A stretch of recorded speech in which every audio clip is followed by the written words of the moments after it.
let's look at question number 2.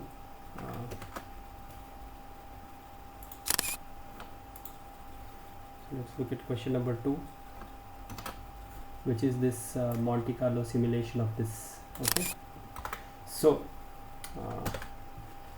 what is the thing? So what you do is basically, so you have to draw samples, draw 100 samples between 0 and 1. Okay, that's 100 samples between 0 and 1. Second, you have to construct basically. So for every sample, let's say u1, u2, u3, you have to do this 1 over 100 sine ui I equal to 1 to 100. So these things you draw, and then this you will call it as estimate 1. Now these two, you repeat these things, repeat, let's say another 100 times. Okay. So this totally, so if you change this, the width and accuracy, everything improves. You can try and experiment with this and see what happens. Okay, and then what you do is from estimate 1 to estimate 100, you use this to get a histogram. So that is all that is expected from this question. So let's code it up. Okay, so let me pause because I have not opened my thing.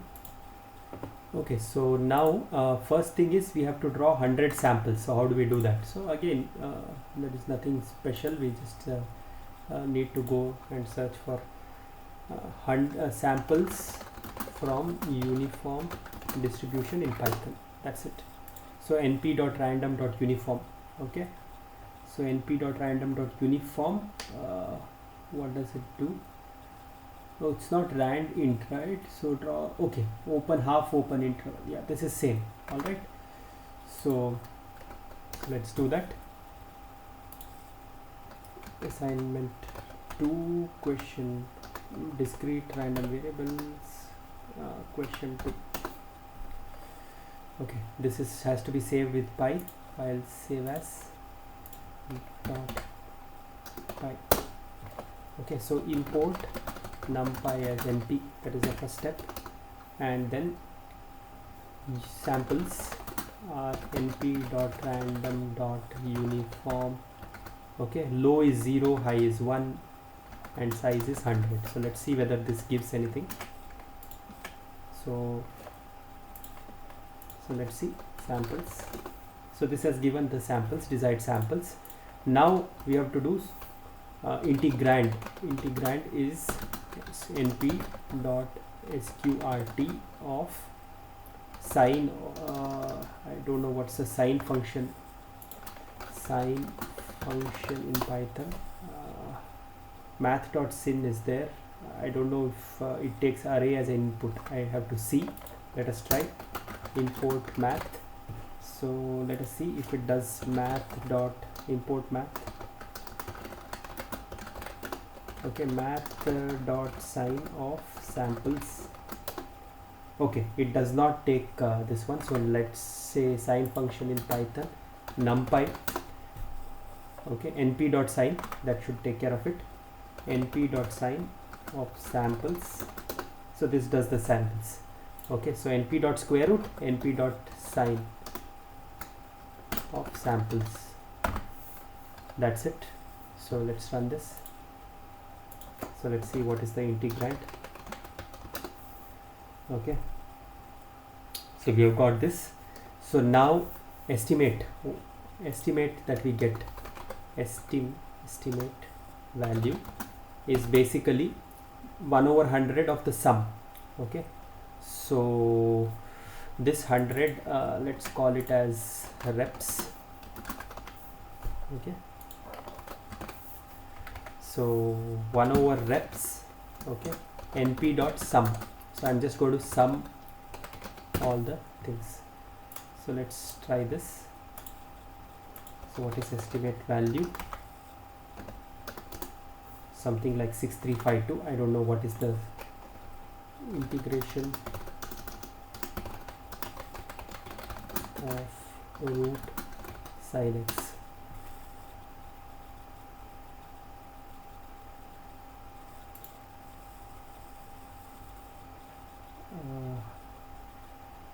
Okay, I don't know what is the answer. I think my func program is fine. All we do is we will just put this in a function. Okay, so we will call it run once reps.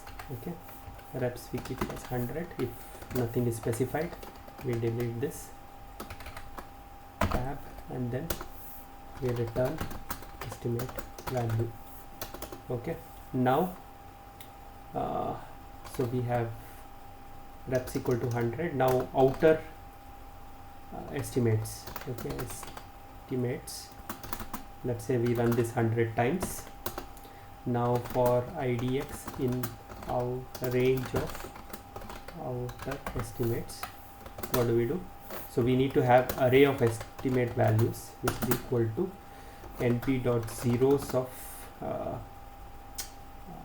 outer estimates. Now what we do is the current value that we are interested in, we just store it with run once. That's it. And so now we should be able to import matplotlib as plt. Okay, so plt.hist, what is this? So you just do estval and then let's say, I don't know, maybe 25, that might be appropriate, and then that's it. So this is it. So run once, we have to whatever it comes. Yes, so this should be good. Okay, matplotlib. Okay, let me just see. Mat histogram in Python. Okay, I don't know, there are so many choices. Let's pick this. So there is matplotlib somewhere. That's what I like using. There are different ways, you can use whatever you want. So matplotlib.pyplot, that's what I missed. So let's try this. Yeah, that's it. So this is the estimate. Okay, so